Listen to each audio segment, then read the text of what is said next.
അസ്സലാമു അലൈക്കും വറഹ്മത്തുള്ളാഹി തആല വബറകാതുഹു. ബഹുമാനപ്പെട്ട ഉസ്താദുമാരെ, പ്രിയം നിറഞ്ഞ രക്ഷിതാക്കളെ, സുഹൃത്തുക്കളെ, അസ്സലാമു അലൈക്കും.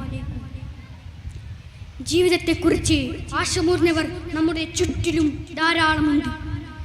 കുടുംബമില്ലാത്തവർ, കുട്ടികളില്ലാത്തവർ, സമ്പത്തില്ലാതെ നിരാശയിലായവർ, അങ്ങനെ ധാരാളം പേർ. ചേർത്തു നിർത്താൻ ആരുമില്ലാത്ത ഇത്തരക്കാർ പലപ്പോഴും സമൂഹത്തിന് വെല്ലുവിളിയാവാറുണ്ട്. ഒരു പുഞ്ചിരി, ഒരു തലോടൽ, ഒന്ന് ചേർത്ത് പിടിക്കൽ, ആശ്വാസത്തിന്റെ കുളിരേക്കുന്ന ഒരു വാക്ക് മതിയാകും ആത്മഹത്യ സമത്തിൽ നിന്നുവരെ പലരെയും മാറ്റിയെടുക്കാൻ. ജീവിതം കൂടുതൽ സങ്കീർണമാകുന്ന ഈ കാലഘട്ടത്തിൽ ഇത്തരമൊരു ആശ്വാസ പകരൽ അനിവാര്യമാണ്. ഇവിടെയാണ് നബി കരീം സല്ലല്ലാഹു അലൈഹി വസല്ലം തങ്ങൾ തുല്യതയില്ലാത്ത മാതൃക നടത്തുന്നത്. സത്യം പറഞ്ഞാൽ തിരുനബി സല്ലല്ലാഹു അലൈഹി വസല്ലം തങ്ങളെ പോലെ മറ്റൊരു മോട്ടിവേറ്റർ ഈ ലോകത്തില്ല. ഇത്രയും പറഞ്ഞ് എൻ്റെ പ്രസംഗം നടന്നു. ബഹുമാന്യരെ അധ്യക്ഷരെ, ഉസ്താദുമാരെ, അസ്സലാമു അലൈക്കും. ഇസ്ലാം മതത്തെ കുറിച്ചാണ് ഞാൻ നിങ്ങളോട് സംസാരിക്കുന്നത്. 900 മതങ്ങളുള്ള ലോകത്താണ് ഞാൻ ഇന്ന് ജീവിക്കുന്നത്. ഇതിൽ നിന്നും ഇസ്ലാം മതം തീർത്തും വ്യത്യസ്തമാണ്. അത് ലോക സൃഷ്ടാവായ അള്ളാഹുവിന്റെ മതമാണെന്നത് തന്നെയാണ്. കാരണം മനുഷ്യരുടെ അന്ധകാരത്തിലെ അഖിലത്തെയും സൃഷ്ടിച്ചു പരിപാലിക്കുകയും ചെയ്യുന്ന അള്ളാഹു മനുഷ്യകുലത്തിന്റെ രക്ഷയ്ക്കും സുരക്ഷയ്ക്കും വേണ്ടി നൽകിയതാണ് ഇസ്ലാം മതം. ലോകത്തെ എത്ര തന്നെ മതങ്ങൾ ഉണ്ടായാലും ശരി, അള്ളാഹുവിന്റെ അരികിൽ അവ സ്വീകാര്യമല്ലെന്ന് വിശുദ്ധ ഖുർആൻ വ്യക്തമാക്കിയിട്ടുണ്ട്. ഭൗതിക ലോകത്ത് ജീവിക്കാൻ വിട്ട മനുഷ്യർക്ക് ജീവിതത്തിന്റെ നേർരേഖ അവന്റെ സൃഷ്ടാവ് തന്നെയാണ് സംവിധാനിച്ചത്. കാലങ്ങൾക്കും ദേശങ്ങൾക്കും അനുസരിച്ച് ചില പരിഷ്കാരങ്ങൾ വരുത്തി അതിൻ്റെതായ സമ്പൂർണ്ണതയെ പ്രവാചകൻ തിരുനബി സല്ലല്ലാഹു പൂർത്തിയാക്കി. ഇനിയൊരു പുതുക്കലിനോ പരിഷ്കാരത്തിനോ ആവശ്യമില്ലാത്ത വിധം അത് സമ്പൂർണ്ണമാക്കിയിട്ടുണ്ട്. വിശുദ്ധ മതത്തിന്റെ കർമ്മങ്ങളും ആചാരങ്ങളും വിശ്വാസങ്ങളും ചടങ്ങുകളല്ല, വ്യക്തിക്കും യോജ്യവും ബോധ്യവുമാണവ. മനുഷ്യ ജീവിത ലക്ഷ്യം എന്താണെന്ന് ഇസ്ലാം പറയും പോലെ ഒരു പ്രത്യയശാസ്ത്രത്തിനും പറയാൻ സാധ്യമല്ലെന്ന് ഇസ്ലാമിന്റെ അന്തസത്ത ഉയർത്തി കാണിക്കുന്നു.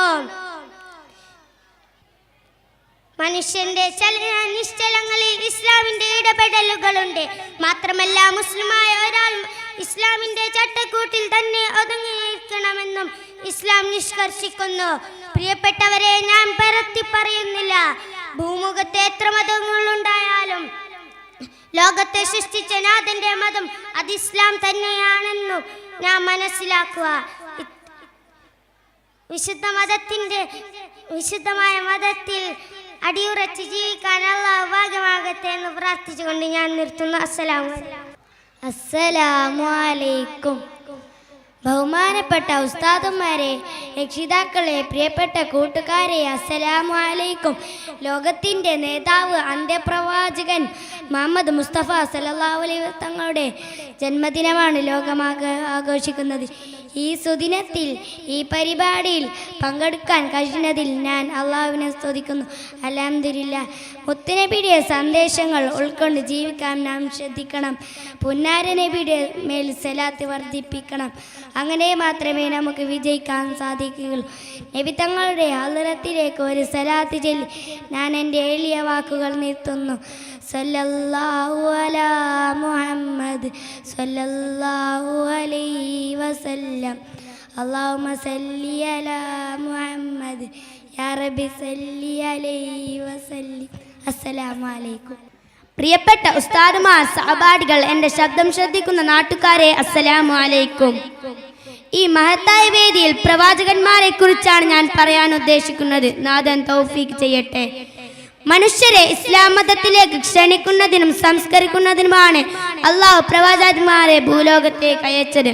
വിവിധ ദേശത്തും കാലത്തുമായി 1,00,000-ലധികം പ്രവാചകന്മാർ വന്നുപോയി. ആദ്യ മനുഷ്യനായ ആദം നബിയെ പ്രവാചകനായി നിയോഗിച്ചുകൊണ്ടാണ് അള്ളാഹു അവന്റെ മതത്തെ മനുഷ്യർക്ക് പരിചയപ്പെടുത്തിയത്. ഓരോ പ്രവാചകന്മാരും അവരുടെ കാലത്തിനും ദേശത്തിനും യോഗ്യമായ പ്രബോധനമായിരുന്നു നടത്തിയിരുന്നത്. ആളുകൾ അടങ്ങിയിരുന്നില്ല. അങ്ങാടികളിലും ആഘോഷവേദികളിലും പ്രവാചകന്മാർ തങ്ങളുടെ ദൗത്യം നിർവഹിച്ചു പോകുന്നു. പ്രബോധനവുമായി രംഗത്തിറങ്ങിയ പ്രവാചകന്മാരെ പൂമാലയിട്ടായിരുന്നില്ല ജനം സ്വീകരിച്ചത്, മർദ്ദനങ്ങൾ കൊണ്ടായിരുന്നു വരവേറ്റിരുന്നത്. മനുഷ്യരെ സൃഷ്ടിച്ചത് അള്ളാഹു ആണെന്നും ആരാധനായി അള്ളാഹു മാത്രമേ ഉള്ളൂ എന്നും അവർ ജനങ്ങൾക്കിടയിൽ പറഞ്ഞുകൊണ്ടിരുന്നു. നാട്ടുപ്രാമാണിമാർക്കും ആൾദൈവങ്ങൾക്കും അതൊന്നും ദയിച്ചിരുന്നില്ല. അവർ പ്രവാചകന്മാരെ ക്രൂരമായി പീഡനത്തിരയാക്കി. എല്ലാ മുഅ്ജിസത്തുകൾ കൊണ്ടും അവർ നേരിട്ടു. പ്രവാചകന്മാർ നമുക്കെന്നും മാതൃകയാണ്. അവർ ചെയ്യുന്ന ദൗത്യം നാം ആളിപ്പോൾ നിർവഹിക്കേണ്ടത്. വിശുദ്ധ ഇസ്ലാമിനെ മനുഷ്യർക്ക് പരിചയപ്പെടുത്തി കൊടുക്കാൻ നാം ബാധ്യസ്ഥരാണ്. അത്തരം കാര്യങ്ങൾക്ക് ഈ നബിദിന പരിപാടി കാരണമാവട്ടെ എന്ന് അഭ്യർത്ഥിച്ച് ഞാൻ എൻ്റെ പ്രസംഗം ഉപസംഹരിക്കുന്നു. അസ്സലാമു അലൈക്കും വറഹ്മത്തുള്ളാഹി തആല വബറകാതുഹു. ഏറ്റവും ബഹുമാനപ്പെട്ട ഉസ്താദുമാരെ, എൻ്റെ പ്രിയപ്പെട്ട കൂട്ടുകാരെ, സദസ്യരെ, അസ്സലാമു അലൈക്കും വറഹ്മത്തുള്ളാഹി തആല വബറകാതുഹു. മഹാനായ മുത്തു മുസ്തഫ തങ്ങളുടെ ജന്മദിനം കൊണ്ട് അനുഗ്രഹീതമായ ഈ മഹത്തായ വേദിയിൽ അവിടുത്തെ ജന്മദിനാഘോഷത്തെക്കുറിച്ച് പറയാനാണ് ഞാനിവിടെ. പ്രിയമുള്ളവരെ, ലോകമാകെ തിരുനബിയുടെ ജന്മദിനം ആഘോഷിക്കുന്ന ആഹ്ലാദകരമായ സമയമാണിത്. കണ്ണും കാതും കൂർപ്പിച്ചു വെച്ച ആർക്കും കാണാനും കേൾക്കാനും കഴിയുന്നതാണ് ജന്മദിനാഘോഷത്തിൻ്റെ ആരവങ്ങൾ. മണ്ണും വിണ്ണും തോരണങ്ങൾ കൊണ്ടലങ്കൃതമാണ്. ഗഗനനീലമയിൽ നക്ഷത്രങ്ങൾ വർണ്ണമഴ പൊഴിക്കുന്നത് കാണുന്നില്ലേ? എന്താണിതിന് കാരണം? മറ്റൊന്നുമല്ല, ഈ ലോക സൃഷ്ടിപ്പിൻ കാരണക്കാരെ തിരുനബി തങ്ങളുടെ ജന്മദിനാഘോഷത്തിൻ്റെ ആഹ്ലാദം തന്നെ. ആ സ്നേഹ പൂമേനോട് നെഞ്ചിനുള്ളിൽ അല്പമെങ്കിലും സ്നേഹമുള്ള ആരും ഈ മാസത്തിൽ ആഹ്ലാദിക്കാതിരിക്കില്ല. നൂറ്റാണ്ടുകൾക്ക് മുമ്പാണ് തിരുനബി പിറന്നത്. അതെ, മക്ക എന്ന മണൽ ഭൂമിയിലായിരുന്നു അവിടുത്തെ ജനനം. കലുഷിതമായിരുന്നു അക്കാലം. മനുഷ്യർ ജീവിത ലക്ഷ്യം മറന്നു ജീവിച്ചു. അവരെ ജീവിതത്തിന്റെ അർത്ഥം പഠിപ്പിക്കുകയായിരുന്നു തിരുത്തങ്ങൾ. സത്യം കണ്ടറിഞ്ഞ വിശുദ്ധ മതത്തിന്റെ വാഹകരായി നന്മയും തിന്മയും അവിടുന്ന് പഠിപ്പിച്ചു. ആയതിനാൽ വേദിയിൽ ഞാൻ ഉണർത്തുന്നു, നമുക്ക് ആ നബിയെ ആവോളം അനുസ്മരിക്കാം. അല്ലാഹു ഭാഗ്യമേട്ടെ, ആമീൻ എന്ന് പറഞ്ഞുകൊണ്ട് ഞാൻ എൻ്റെ പ്രസംഗം നിർത്തുന്നു. അസ്സലാമു അലൈക്കും വറഹ്മത്തുള്ളാഹി തആല വബറകാതുഹു.